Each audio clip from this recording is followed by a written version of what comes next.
Hi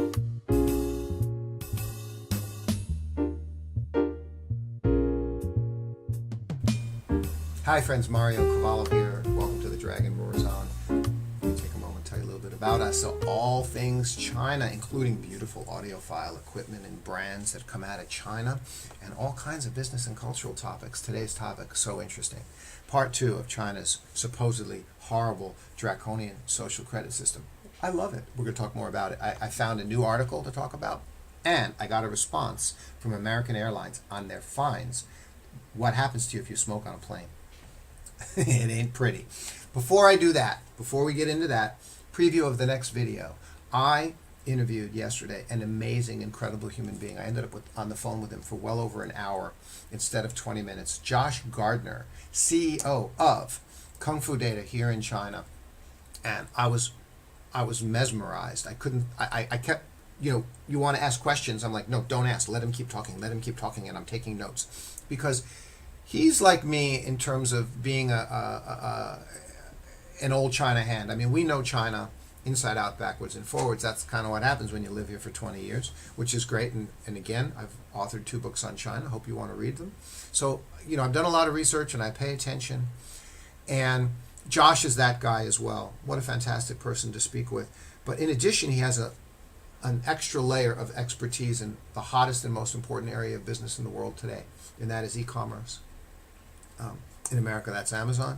And here in China, it's, Tmall, JD.com, Taobao, Alibaba, more and more and more. And he is an incredible expert because he works with companies who have come to China and gotten killed, and he's like, oh boy, here's what went wrong. And he now works with companies that are just so successful here. So he knows it all. And these are the things that we talked about, and that's in the next video coming up in the next couple of days. Now, the Business Insider article that I found, typical about China. Anything on Business Insider can be counted on to want to bash China in a negative light. Okay, most of the articles border on idiotic. Sorry, Business Insider, but this is the truth.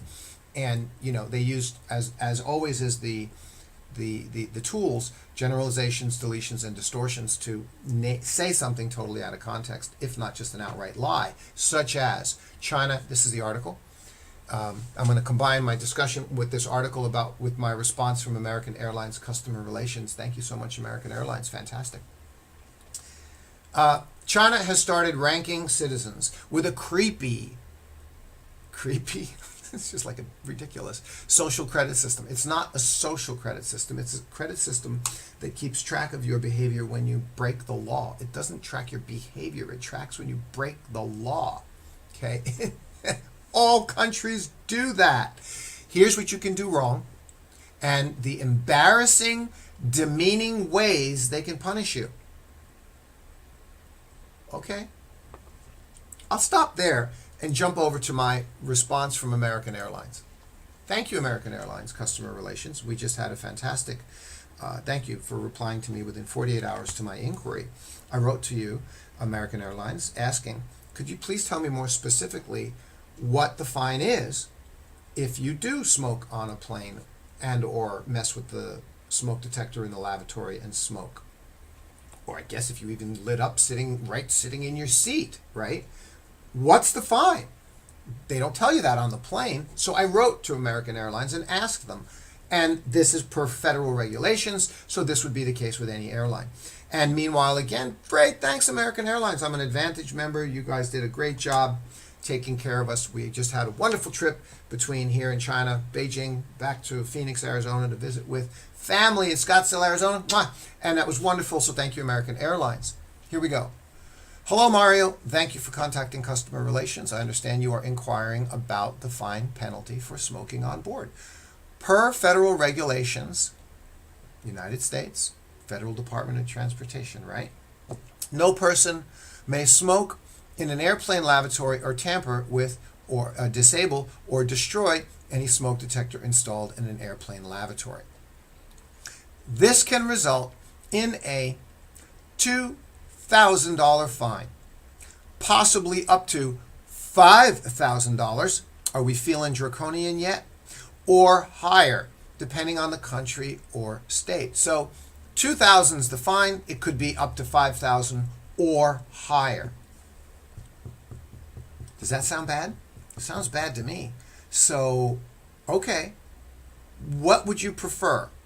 Would you prefer if you, for some reason, decided, and now I guess I'm talking only to smokers. I mean, what are you thinking that you would actually light up on a plane or a train? Now, I'm making a distinction and an assumption that you understand that traveling on a train for 3 hours at 200 miles an hour on a rail on the ground in an enclosed square long tube is the same as a plane, okay? Because it is. It's just not up in the air and it's not going as fast, okay? So either way, what would possess you to smoke, right? When you know that the fine is high. You say, see, I don't know what the fine is. That's the point. You didn't know what the fine is. I'm just telling you what it is. They don't tell you on the plane what the fine is. They just tell you don't smoke. And it's a federal offense. Now you know what the fine is. Minimum 2,000, possibly up to 5,000 or higher, and I'm not done yet. So would you prefer they inform you that you've now been fined possibly 5,000 or higher, or that they say, we're not letting you fly on a plane for the next year, you asshole? Wow. A or B, pick. Some people might think it's a toss-up, but it's not finished. Passengers found in violation of the federal regulation may be arrested or detained upon landing in addition to the applicable fines. And time served does vary from case to case. Now how are you feeling about China's social credit system? Draconian. Okay? In America, if you smoke on a plane, they'll throw your ass in jail. In China, and fine you $5,000, $2,000, $5,000. In China, they don't throw you in jail. They just tell you can't fly. For how long? That part's a little bit unclear. It's probably 6 months or a year, like you do with the driver's license, with the DUIs. In China and America are pretty much the same. In China, if you get a DUI and there's zero tolerance, any alcohol in your blood, you go to jail for 10 days and they take away your license for 6 months. It's similar in America. I think it's 6 months automatic license. They take it away. And then you go talk to the judge and do community service or something like that, right? So far, I don't know. Is any of this creepy? Okay. Business Insider wants you to think that this is creepy, embarrassing, and demeaning. Well, yeah, it is embarrassing and demeaning, but it's embarrassing and demeaning pretty much everywhere, not just in China. So China plans to rank all of its next key points here. China plans to rank all of its citizens based on their social credit by 2020. It's not based on social credit.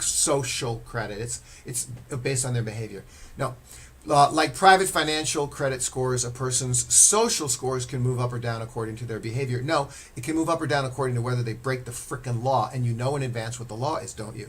At the moment, the system is piecemeal. Some are run by city councils. Others are scored by private tech platforms that hold personal data. This is true. The tech platform that most everyone is thinking about is Zhima Sesame Credit by Alibaba here, and it's true. And, they cooperate and they share data and information. You hear about all this stuff going on with Facebook and Twitter and companies back in America, and it's all very controversial because your privacy has been shot to hell on planet Earth, not just here in China. There's more censorship and lack of privacy in America than there is here. I know you don't want to believe me, but think about it for a second. It's true. Okay, so then the next part of it is, here we go. Scroll down to see how you can be punished or rewarded. And yes, I scrolled down to here. Like private credit scores, I'll be done in 5 minutes, by the way. A person's social score can move up or down depending on their behavior. Again, false statement, not behavior. Whether you break the law or not, and you know the consequences of the law in advance, which makes the next sentence the next lie. The exact methodology is a secret.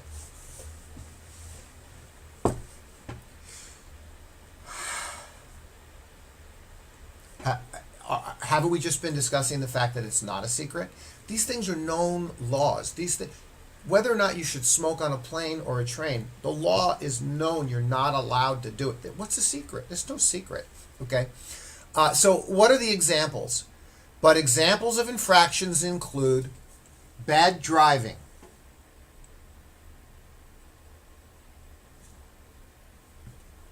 If you get punished for bad driving, that's creepy, embarrassing, and demeaning in China's creepy communist draconian social credit system.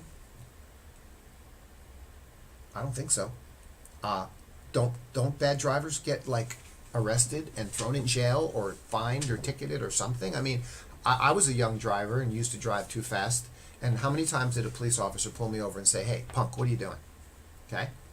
And in the end, now as an adult, thank you, officer. I'm glad I didn't kill someone. So nobody minds this. You should get punished for bad driving in some way, shape, or form. Lots of countries have that. They should. Thank you. Behave. Behind the wheel of a car, especially. And smoking, next one. Smoking in non-smoking zones. Well, I've already beat this horse to death, okay? Thank you on behalf of mothers, pregnant mothers, children, old people, and even me, because as an adult, I've developed some chronic bronchitis, so I'm sensitive to smoke. If you smoke on a plane or a train, screw you. Okay? How incredibly rude. And you know in advance what the consequences are. So you know what? Eat it. It's yours. You earned it. You deserve it. Third, this one's interesting. Buying too many video games.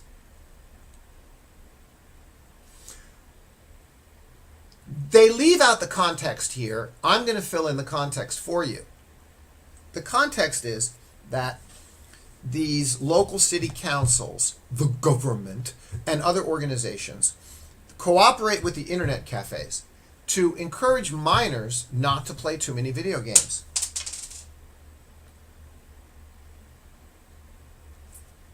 I love it.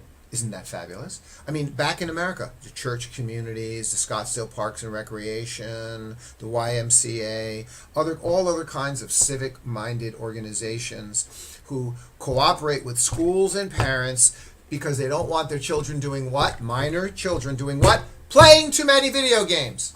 Right. Parents are like, thank you for helping us. We don't want our kids playing 4, 5, 6, 8 hours of video games. We don't want our kids becoming internet cafe video game zombies, which is bad for their health and freaking brain damage as far as I'm concerned, okay? So that's the context. And I think what it is something along the lines of, we're cooperating with the monitoring system, with the internet cafes, and we tracking with your customers to make sure that the minor children who enter your premises don't buy cigarettes. Right? It's like that. It's like you're not supposed to let your kids buy cigarettes or e-cigarettes. They're minors. So in the case of the internet cafe, you're not allowed to let a minor play video game for more than 3 hours or 2 hours or 4 hours, whatever. I'm throwing a number up, whatever the number might be. And if you do, you get in trouble, and the minors score. It's recorded in the minor's record. I don't know. The parents are informed, whatever it might be. Again, this is to encourage good behavior in society for minors. So I love it. Thank you. I don't regard this as something that's creepy, demeaning, and embarrassing. Again, according to Business Insider, what do they know about parenting, eh? And finally, the last point. Again, going back to examples of infractions include bad driving, smoking in non-smoking zones, buying too many video games. We've covered those. And number 4, posting fake news online. Ladies and gentlemen, defamation and libel are things that you people go to jail for and get fined millions and millions of dollars in damages for by court systems all over the world. Okay? Defamation is a serious thing. It's when you say something about someone that's not true. Libel is when you put it in writing. When you write something down that's not true, and then a court says, you wrote something down about someone that wasn't true, you go to jail. You get fined. It's a crime. So I'm not confused at all to find that these things are noted as bad behaviors here in China and as crimes to some degree, whether they're small, medium, or high-level crimes. I'm done. I hope you get the idea. Please don't listen to all this negative rhetorical crap. Shame on Business Insider for saying China's system, way of having a good society is creepy, embarrassing, and demeaning. Screw you. Okay? This is what they do. Okay? Typical. All right? So this is reality. Look, it's tough. It's very tough. Okay? In the last 15 years, America's middle class has had more and more burden and has been in decline. The top 15% have gotten richer and richer and richer. It's now, a reference the Atlantic article, the new Atlantic magazine, the new 9.9%. Everybody up here is doing great. Everybody down here, their life is burdened. These middle class people in America. It's a shame. And this is all the reality and the truth. Okay, watch some Tucker Carlson if you don't believe me, right? Okay, suicides, drug use, alcoholism, everything is higher than it's ever been in America. Very, very bad because people are struggling and it's a burden and it's getting worse, not better. Okay? At the same time that occurred over the last 20 years, the opposite happened in China. Don't shoot the messenger for me telling you that. Here in China over the last 20 years, life for the middle class has been it's like living in Disneyland. I don't mean it's easy. But I mean, it's the biggest 700 million people in the middle class in the urban cities of China. Okay, they're living a much more stable. Their life is on the rise up, but it's due to economic cycles. You know, I mean, they're at the beginning stage, whereas the American economic cycle started back post World War II. It's ending now, so it's a struggle at 60, 70 years. Okay, so. All right, skip blaming the politicians, skip blaming everybody, but stop trying to make it look like China's the big bad wolf, draconian monster. It's just not true. Okay? Look at the details, learn and understand what's happening in the life around you. Here we go. That's the end of part 2 of China's social credit system. Thanks very much, everybody. Mario Cavallo, thanks for joining me on The Dragon Roars On. Please join the conversation, comment, subscribe, and share with other people if you like these videos. I appreciate it. Thanks very much. Bye-bye.